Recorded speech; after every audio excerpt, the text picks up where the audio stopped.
Welcome everyone. So this is the ninth video in the course Web App Pen Testing using Burp Suite.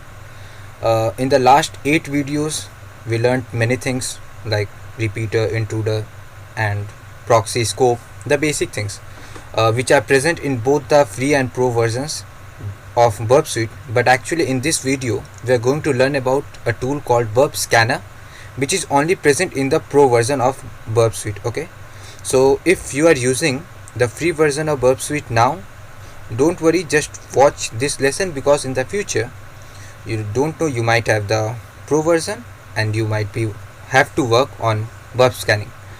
So this is just for learning purposes, so let's get started with it. What you will learn in this video, actually there are two different techniques of scanning, okay, of the burp scanner. Actually these are active and passive.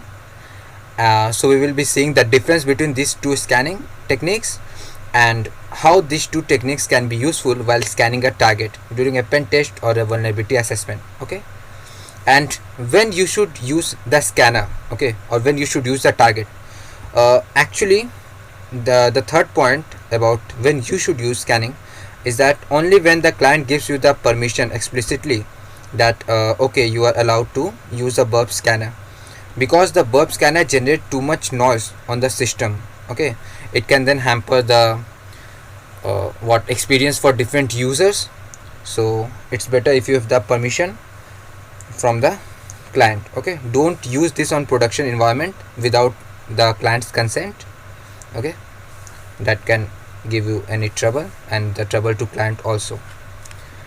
So the main use of burp scanner or scanning is you can actually get an overview of the different issues present.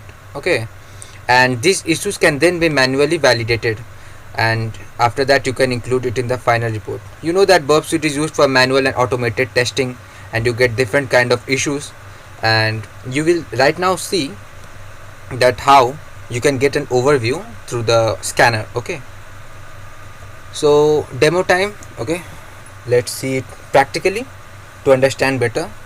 For the practical thing, you need to start WebGoat and set it up with Burp Suite. Okay, I have already done that, and as you can see, this is the Burp Suite scanner.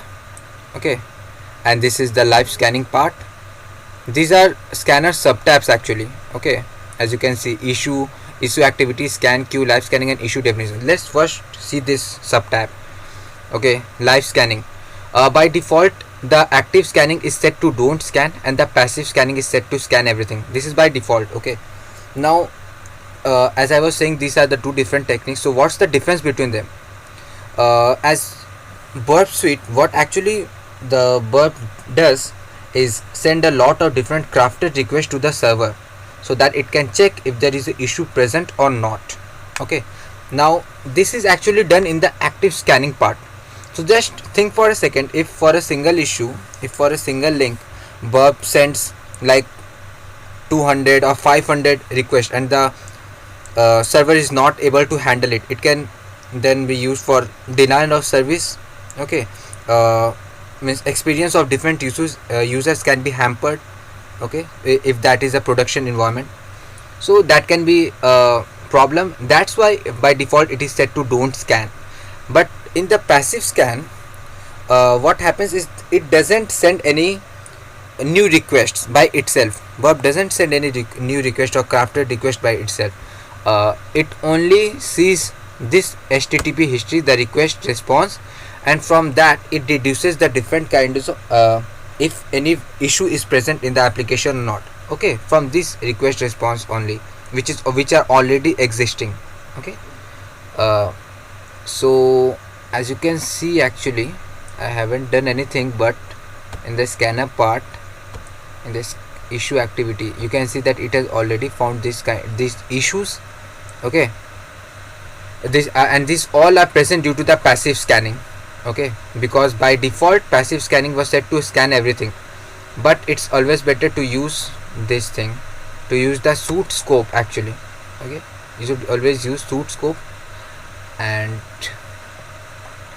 for this, for setting up the scope, I have already told you, but do this, add to scope, and in the scope proxy part filter this by show only in scope items. Okay, so these are only the in scope items. Now for passive scanning, the best thing you can do is just browse the application. Okay, just go through all the links, go through all the form fields and fill them up by normal, just type normal things. You don't have to use your payload or anything here. Okay, just send this link to Burp Suite and you don't have to think of anything extra. Okay, and just go through each and every link.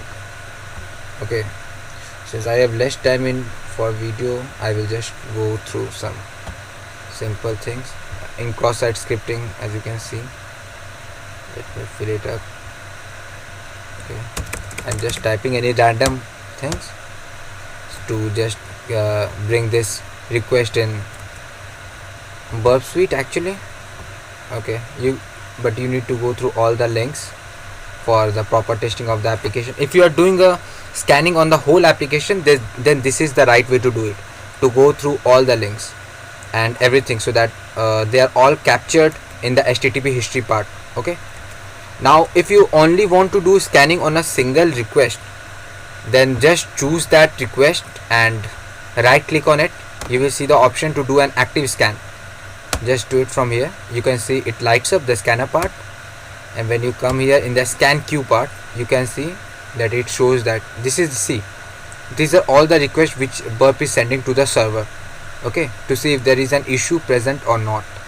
Okay, so let it complete. This is the thing for single request, and see it has found the issue. So when you double click it, it shows cross-site request forgery, it shows the severity, and it shows the confidence which Burp has. Okay, right now it says tentative. That means Burp is only guessing. It thinks that there should be a CSRF. It is not yet sure. Okay, so this kind of issues should be then manually validated and then sent to the client actually. So this was for single request, and as you can see, the HTTP history part is getting crowded.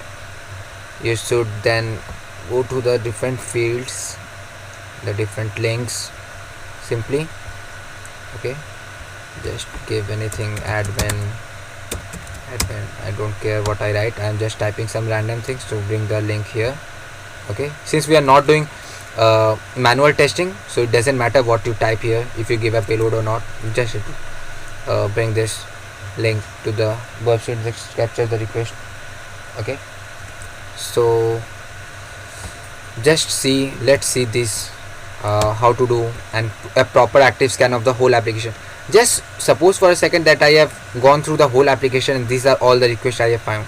Okay, just suppose it, because I haven't done, since we are short on time. I selected all of this by doing Control A, and when I do a right click, it says do an active scan. Okay, so you can just do it from here, do an active scan. It will open up the scanning wizard actually. As you can see here, it says remove duplicate items, same URL parameters. You should check mark this. Remove items already scanned, I will check mark it. Remove items with the following extension, I will check mark it. Okay, so let's leave it for now, but this is also not important. But since we have many less items for scanning, I will leave it for the sake of this video. Now just do the next part. You can also remove issues from here. Okay, if you see that that some requests are not which you think that should be tested or sent to scanning, just remove it. Okay, this favicon.ico, I don't think that it's important. I'm just removing it. Okay, simply you can remove it. And now see, it's the lesser the items, the more you can do a good focused scanning actually. Now do the OK, and you see it again lights up, and in the scan queue you can see that it shows that this the percentage of completion of this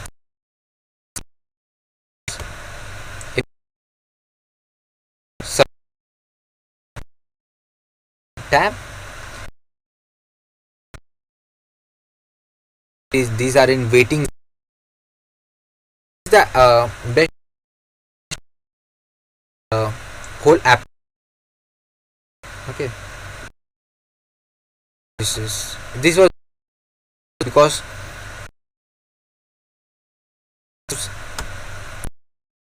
choose the use and it will keep. Okay,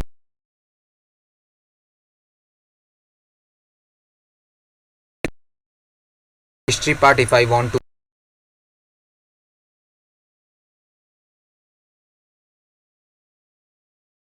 these are all finished. Go to the issue activity.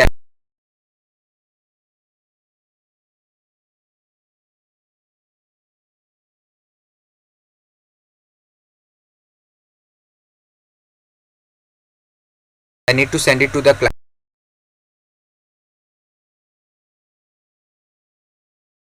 For you don't have.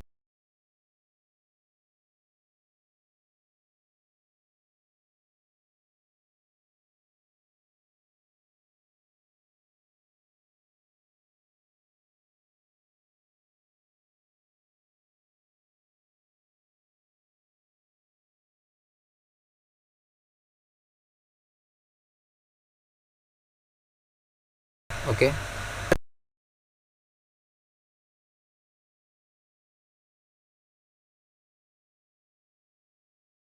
out something that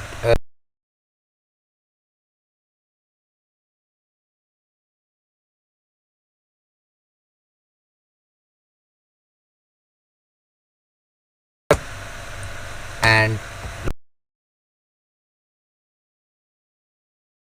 is valid vulnerability or something, then you can set it as certain. If you are just thinking that Burp Suite has just guessed it, then you can set it up like that. And in the severity part, there is one thing called false positive, also an informational.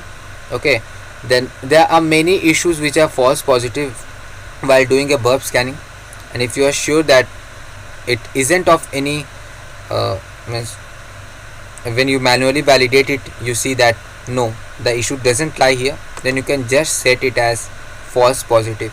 Okay, and you don't have to send it to the client actually.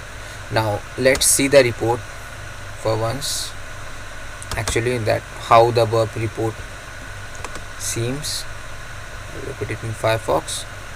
So this is the burp scanner report actually. Okay, this was just a single for the single one.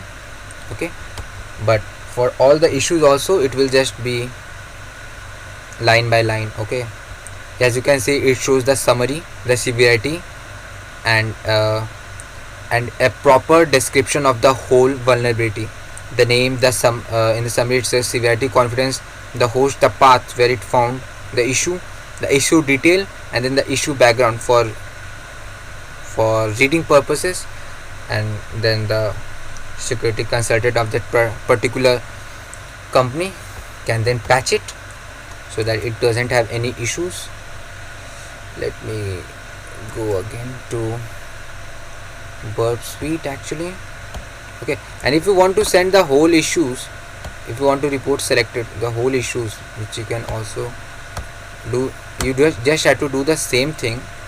Okay, let me save it as report. I just want to show you that how a complete burp scan report seems like. Okay, which contains many issues, because many times client will ask for burp scanning report, and this is how it looks. Okay, see, it's in this format, the contents actually.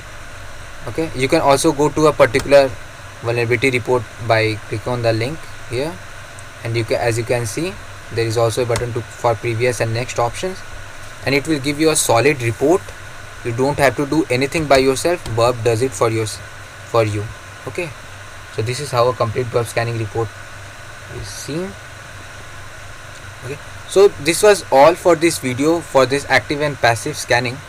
And the one thing I wanted to show you is this resource. Actually, it had been very well written by Portswigger. Okay, this scanner getting started, so do go through this. Okay, this page by Portswigger, and I'm sure that after reading it and then again watching this video will make it more clear on how to scanning, because there are many less things here.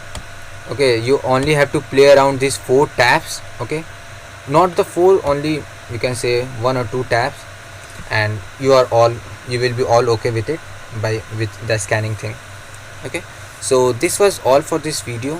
I hope you must have learned how to scan an application using the burp scanner, and see you in the next video. Until then, keep hacking and happy breaking applications. Bye bye.